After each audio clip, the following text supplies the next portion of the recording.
Hey, wouldn't it have been great to have been walking with Jesus? Just think about Jesus' original disciples for a moment, those first followers of Jesus. What an adventure they were on. What a privilege to walk and talk with Jesus, to live with Jesus, to have breakfast, lunch, and dinner with Jesus. The Son of God has come to earth, and you get to hang out with him every day. You see miracles. There's a paralytic lowered through the roof. Jesus heals him. You're there. A boy turns up with 5 loaves and 2 fish. Jesus multiplies the food. You're there. You get to hand out the miracle bread and collect up the leftovers. At the raising of Lazarus, you're there. You're learning all the time. You get to watch the Master in action. You get a front row seat to hear Jesus preach. You hear the most beautiful moral teaching that the world has ever heard. The Sermon on the Mount, you're there. Once, your life was fishing every day or tax collecting every day. Now, every day is different. It's a constant adventure. Up to Caesarea Philippi, down to Capernaum, climbing to Jerusalem, across to Bethany. Wherever Jesus goes, you go. What a thrill.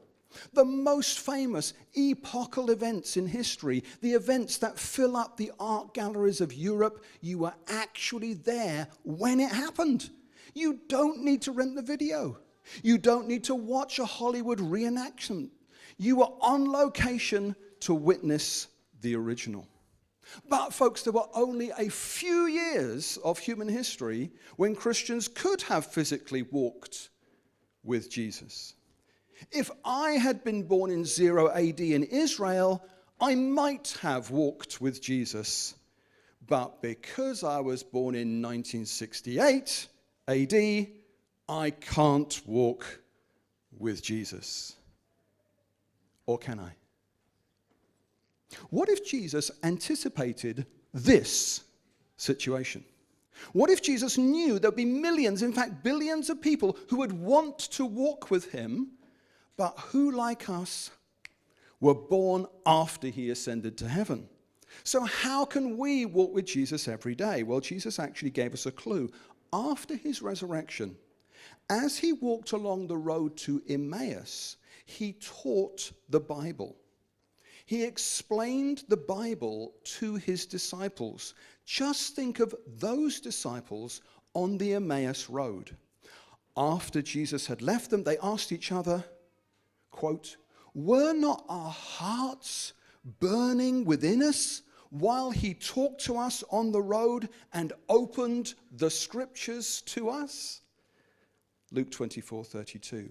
This, folks, is the rhythm of our new sermon series, Walking with Jesus. The way that we walk with Jesus today is by opening the scriptures, by reading and teaching the Bible. So each week in our Walking with Jesus series, we'll work through the opening verses of a different Bible book. And each week we'll be encouraged to read on, to continue to read the Bible for ourselves. But folks, it won't all be books and reading. Each week in this series, we will have a prayer team at the end of our service. At the end of every sermon, there will be an opportunity this morning and for the next 6 weeks for you to receive one-on-one prayer. Okay, why preach 7 sermons from 7 different Bible books? Well, partly because it's a deliberate contrast to what we just did. So we just did 11 weeks in Paul's letter to the Galatians. Before that, we did a whole series on just one chapter of the Bible. We did an entire series on 1 Samuel chapter 17 about David and Goliath. So this series is a deliberate contrast. It's the opening verses of a different Bible book each week. This Walking with Jesus series is like a highlights video by comparison. It's a tour of 7 blockbuster Bible opening chapters. It includes some of the most important verses in the Bible. For example, John 1:1. Hebrews 1:3 and 1 John 1:9. So it's our attempt to inspire and provoke each other to read the Bible for ourselves. I'll finish by saying this. If we can learn to enjoy walking with Jesus through the Bible, then we will enjoy the Christian life. I'd now like to introduce our speaker for this morning, who is Dave Morgan. Dave, you will have seen, if you're new to church, you would have seen him up here leading worship on a Sunday. If you're part of our youth, then I want you to know that for many years, Dave has been an outstanding leader in our youth work. The verse from the Bible that springs to mind whenever I think of Dave is one time when Jesus met this guy called Nathaniel, and Jesus says, "Here is a true Israelite in whom there is nothing false." Dave is an outstanding young man, but I think his most outstanding quality is his integrity. He is a trustworthy servant of Jesus Christ. He's married to Abby. They have a young son called Josiah. I'd like you to put your hands together and welcome now our speaker, Dave Morgan. Thanks, Adrian. Hello. Can you hear me all right? Yeah, grand. Let me get a few things out to start. I'd like to say my name is Nathan. Nice to meet you all. I am... No, thank you, Adrian. That was a lovely introduction. As Adrian said, I'll be introducing our series today, and it's a real privilege to be doing that with you all. And as Adrian also said, I'm married to Abby, and we have a son called Josiah. Some of my family, which you might not have met, is my mum and dad. They are part of this church. It's Colin and Colleen, and then my wife, Abby. But this is a picture including my gran, who lives in Guernsey, my brother and sister-in-law on the right-hand side, they live in Reading, and then my sister and brother-in-law with their 2 children, and they live in Saudi Arabia. And I love my family. My family is a real blessing to me. But in 2016, I had the privilege of marrying into another family. I married into the Booth family, and some of these faces might be more familiar to you. There's myself and Abby and Josiah. There's Drew and Sal, Abby's parents. There's Matt and Susie, who you might well know. Matt is sometimes up here. Susie's sometimes up here hosting our meeting. Their daughter, Grace, and their sister, Gemma, who lives in Oman.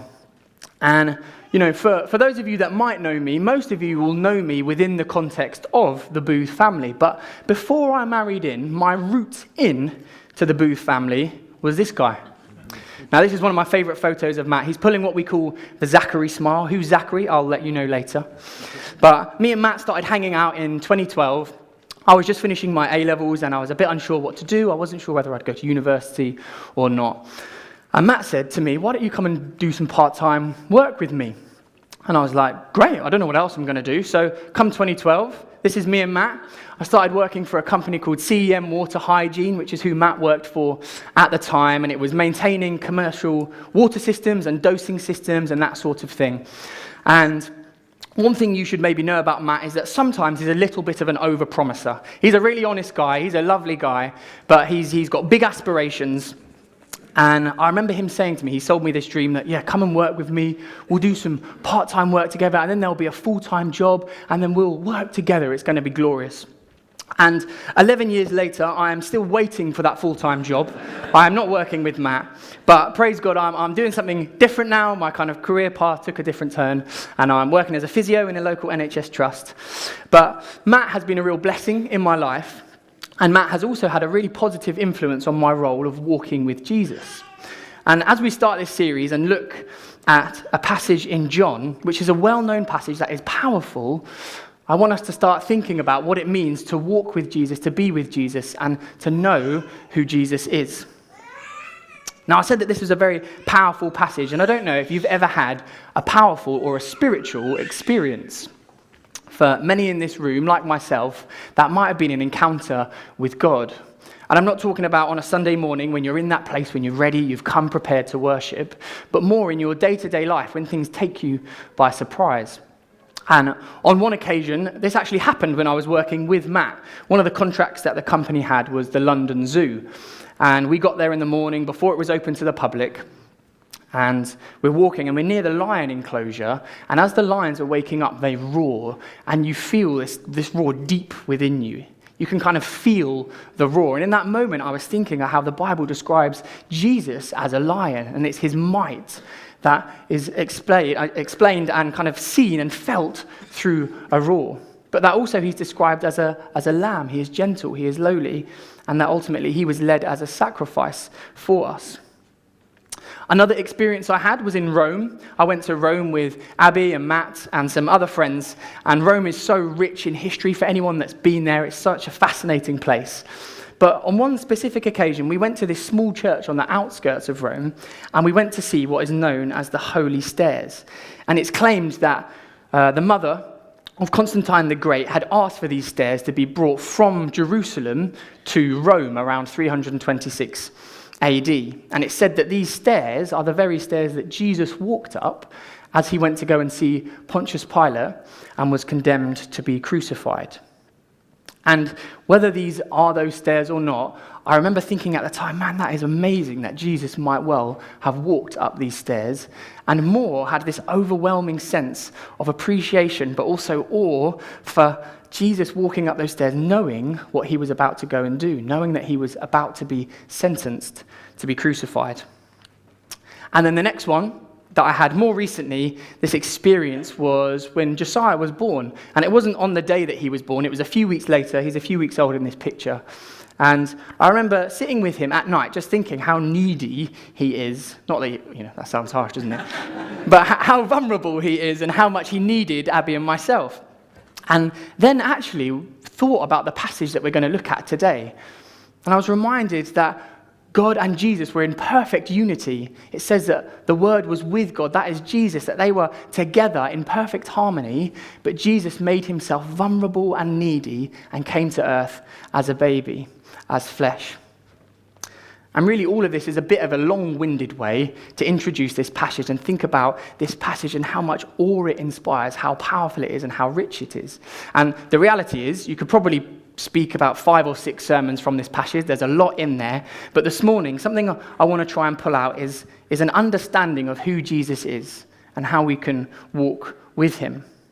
So let's read this passage together. Anyone that has a Bible on your phone, or you can read along on the screen, we're starting in John. And it's John chapter 1 from verse 1.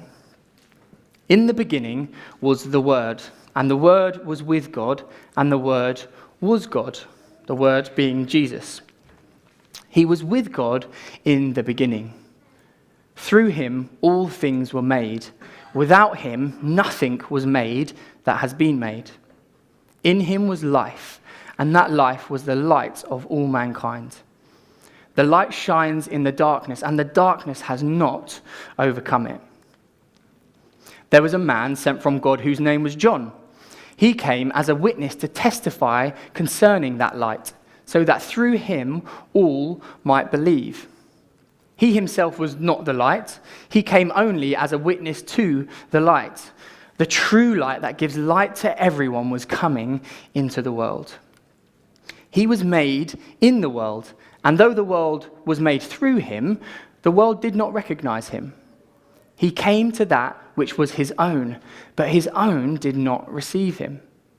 Yet to all who did receive him, to those who believed in his name, he gave the right to become children of God. Children born not of natural descent, nor of human decision or a husband's will, but born of God. The Word, that is Jesus, became flesh and made his dwelling among us. We have seen his glory, the glory of the one and only Son, who came from the Father, full of grace and truth. Now we have 4 accounts of Jesus' life in the Bible, known as the Gospels, the good news of Jesus, and that's Matthew, Mark, Luke, and John. And scholars actually think that Mark was written first, so Mark followed by Matthew and then Luke. And scholars also call these the synoptic Gospels. And they suggest that that is because all of these are written in a similar-ish way and address the story of Jesus in a similar way. But John, however, as you might have picked up from this passage, is slightly different. He writes in a really poetic and complex way. And John really knew who Jesus was. He walked with him, and he wrote this letter as a first-hand experience of being with him. And he writes with a focus on the divine nature of Jesus. That is what we've read, which is Jesus and God being in unity and the same together. And there's no swerving this tricky truth. When Adrian asked me to talk and said this was the passage I was talking from, I thought, oh gosh, right, Trinity. There are lots of big questions in Christian faith, right? Why does God allow suffering? What about slavery? And actually, there's lots of brilliant answers to that, but there is an element of the Trinity where we need to hold our hands up and say, this is tricky. Maybe that's your question here today, that this 3-in-1, what is that?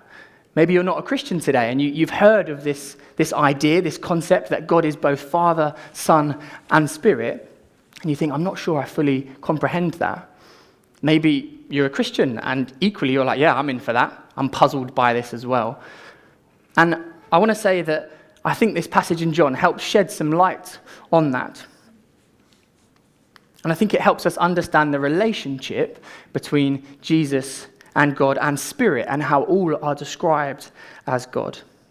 And again, this is a really big topic. And I'm not going to pretend like I'm going to be able to get through everything and give a complete, full understanding. But John does do something really clever in this passage. He takes 3 things which we know to be true of physical light in the world, and he applies them to Jesus. So in some ways, he's saying something really obvious about light, but the way that he applies them to Jesus gives us a better understanding of who Jesus is. And I think, like Adrian has shared, the fundamental reason for this series is to gain an understanding of who Jesus is, the person of Jesus, and that in itself will make us want to read on and go deeper. So, John starts, and I think that he draws these 3 things out. Jesus brings life. Light brings life. Light overcomes darkness, and so does Jesus. And light reveals what is unseen, and so does Jesus. So he starts. The way that John begins is saying that light brings life. And this is the way the Bible starts as well. But in verse 4, he says, "In him was life, and that life was the light of all mankind." He's making that connection that without light, you can't have life. Without light on the earth, life would cease to exist. I don't know if anyone here, maybe I have a show. Has anyone watched Planet Earth, the BBC documentary series? Yeah, there was a second series a few years ago, and the first episode was that racer snake episode. Have you seen that? Where this snake races across, and it's catching a baby lizard. Terrifying. Imagine being born and being chased by a snake. I know my sister-in-law would hate that. Susie, she is terrified of snakes. Don't talk to her about snakes. She will freak out. Sorry, Susie, if you are now. But in the next episode, it talks about mountains, and one mountain specifically is Mount Kenya. And they say in this episode that if a human were to be on the mountain in the peak of the day, they would manage about 4 minutes before they would cease to live. But in the same episode, there are also these flamingos, which are bizarre birds, aren't they? They stand on one leg and sleep standing up. They're just weird. God was having fun, I think, when he made flamingos. But anyway, these flamingos, they have to cover themselves with water during the day to keep themselves cool enough. And then at night time, the temperature drops so much that it becomes freezing. So these flamingos that sleep standing up are suddenly then frozen in this lake. And then for the first 30 minutes of the day, they're trying to break out of this ice, but the sun rises, the light shines, it gives them enough movement to be able to break free, and then for anyone that's seen this episode, they go off and do that funny one-legged dance thing, which I won't show you, but go and watch it if you haven't seen it. And in the same episode, there are also these plants, which open up their leaves to the light, and then night comes and they close themselves up to protect themselves against the frost. And you might say, so what? Cool story, Dave. What on earth has this got to do with what we're talking about? Well, the reason animal and plants do this is because without light, there would be no life. Life on earth is impossible without light. The plants need light to create energy. For anyone that remembers their GCSE biology, photosynthesis, chlorophyll, that sort of thing. Got no other words to do with photosynthesis. But by referring to Jesus as the light, John is taking something very obvious, which is this concept of life being brought through life, and he's saying that Jesus is like that. Jesus is the one whom brought everything into being. And in fact, this is the first step. This morning, I think one of the things we need to understand about Jesus is that if we don't have Jesus, we don't have life. Jesus says that he has come to give life and life in its fullest. And I think that's what John is telling us. This also isn't a new concept to John, though. He has read the Bible, he knows the Old Testament, and he's drawing some similarities between the first verses of the Bible. It says in Genesis 1, from verse 1, "In the beginning, God created the heavens and the earth. Now the earth was formless and empty. darkness was over the surface of the deep, and the Spirit of God was hovering over the waters. And God said, "Let there be light." And there was light. So, 3 things to notice, I think, that are similar between John's introduction and the introduction of the Bible. First one, light comes through the word. You see that? God speaks and light comes. Elsewhere in Genesis, God says, "I will make man," and he goes and makes man. "I will do this on the earth," and this process happens. Whereas light isn't like that. God speaks and it comes into being. Some people would call that a speech act, and whether you know it or not, you're probably quite familiar with this. Lots of you in this room will have been to a wedding, and when a minister or a priest or whoever's leading the wedding stands at the front and says, "I now pronounce you husband and wife," in that moment, that becomes true. And sure, there are legal things that need to happen, but when he speaks, those 2 people become husband and wife. The word isn't preparation for something else that needs to happen. The word actually does the action. And that's what's happening here. Let there be light. The second one is that there is reference to this Trinity, this God in 3 parts that I briefly mentioned at the start. That God created the heavens and the earth, and it was through his word, God said, "Let there be light," the word being Jesus, and that the Spirit of God was hovering. And the third thing is that light comes first. Like we've talked about, without light, we would be in darkness, and darkness equals death. And these 3 things are true of Jesus. I think that's what John is saying. That Jesus is the one through whom everything else gets made. That he's the word that brings light on its own. And that Jesus is also the one required before we can have anything else. If we are to have life, we need Jesus first. John says, "Through him all things were made. Without him nothing was made that has been made." And I think that's the first thing that John is telling us, that light brings life, and so does Jesus. Okay, on to the second. Light overcomes darkness. Now, this is really obvious to all of us, isn't it? You know, there are often pairs within the world, and quite often used within Christianity, or you might hear in church, like love and hate. And we all like to think that love wins. But there are times when people's hate will win in a situation. That hate will overcome love in a set situation. Maybe it's fear and hope. Sometimes we let fear get the better of us in situations, and hope dies. But light is not like that. Light and darkness are not a fair fight. When light and darkness come together, we're not left thinking, who's going to win this one? Is it going to be love? Is it going to be light? Is it going to be darkness? It is always light. By very definition, darkness is the absence of light. Light is an essence, it's a thing, whereas darkness is the lack of something. And actually, sometimes spiritual darkness and evil and sin can be described like that. When people say, "Why did God create evil?" sometimes a good answer might actually be, well, I'm not sure if he did. There are lots of great theologians in the past that have explained this kind of idea and phenomenon that actually evil is just the absence of God's goodness. They call this privation of being. And I want to try and help you out with a little illustration. This is one of my socks. It's clean. But evil is a little bit like a hole in a sock, right? In of itself, the hole doesn't really exist. It's just an absence of sock. Do you follow that? Yeah? Getting where I'm going here? The hole wouldn't exist in of itself. It's only because the sock exists and there's a lack of sock, right?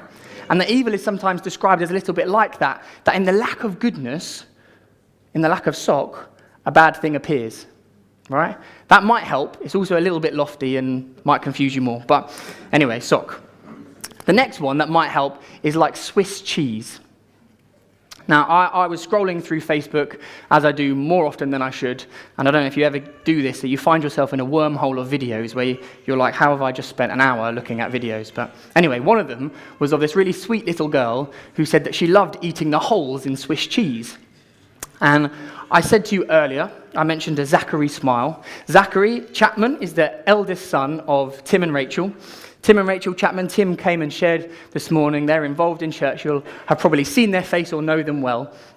And Zachary is a really intelligent and logical and literal 10-year-old. And I thought to myself, as I heard this video, I can really imagine Zachary saying, well, you can't actually eat a hole in cheese, can you? It's just air. It doesn't exist. You're just eating the absence of cheese.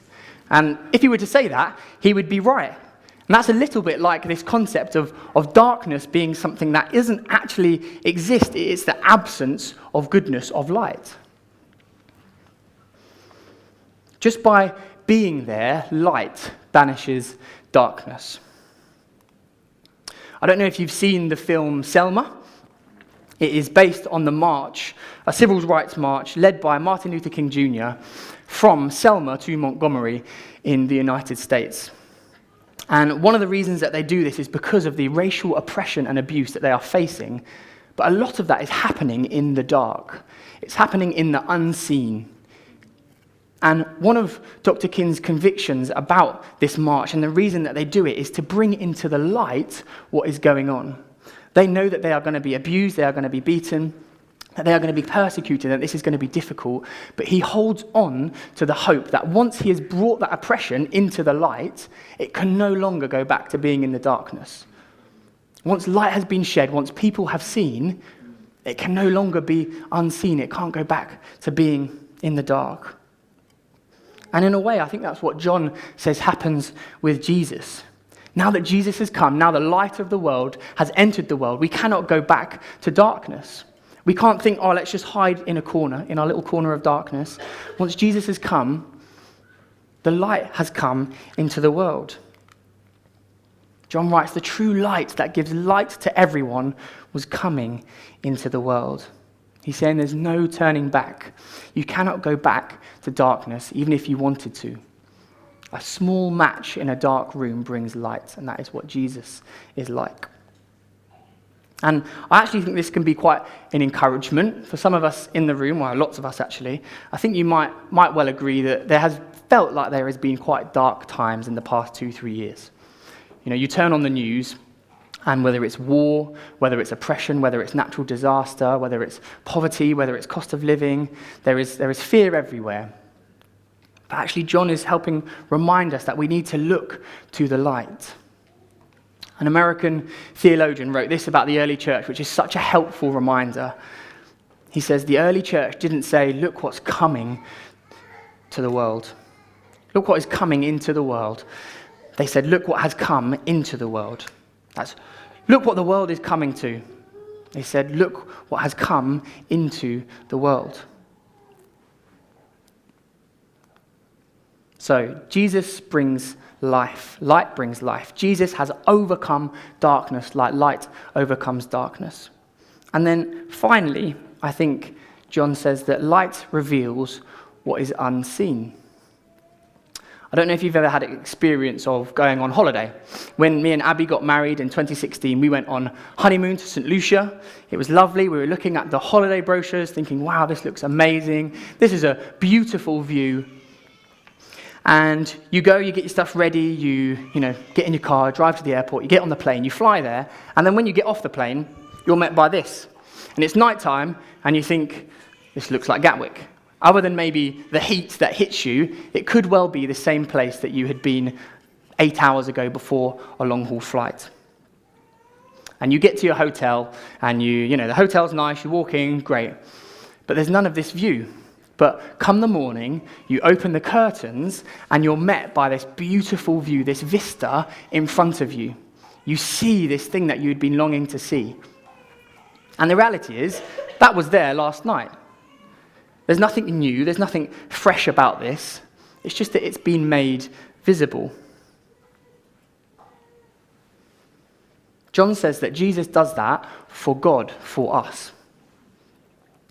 He says that Jesus comes and enables us to see the person of God.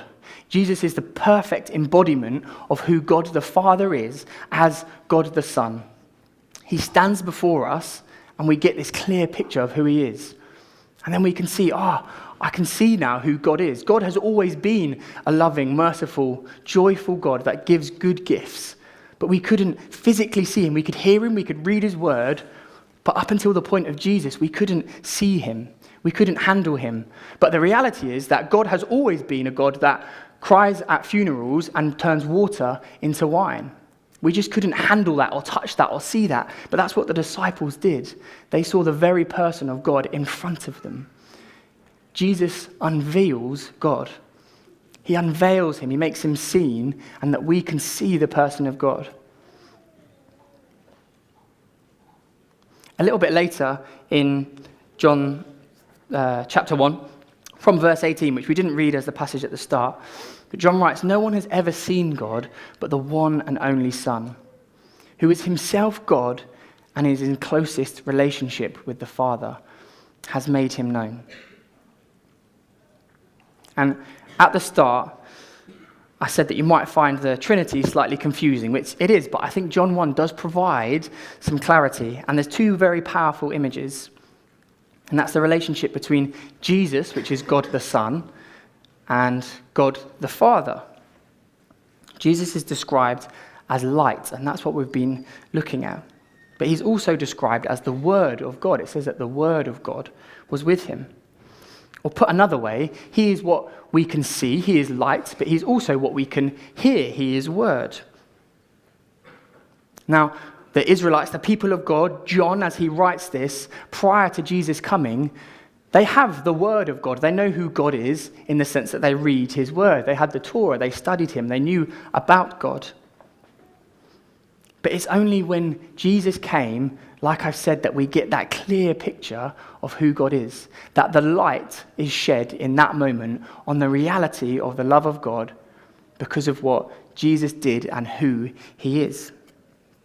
Now, I need to be careful with making an illustration. Lots of illustrations will fall short of the glory of God, and I also do not want to stand up here and be heretical. There's elders stood in front of me, so take everything I say with a pinch of salt. But as an illustration, just to maybe help you understand more, when my parents got married, and they were then apart for any length of time, they had two options for feeling connected, right?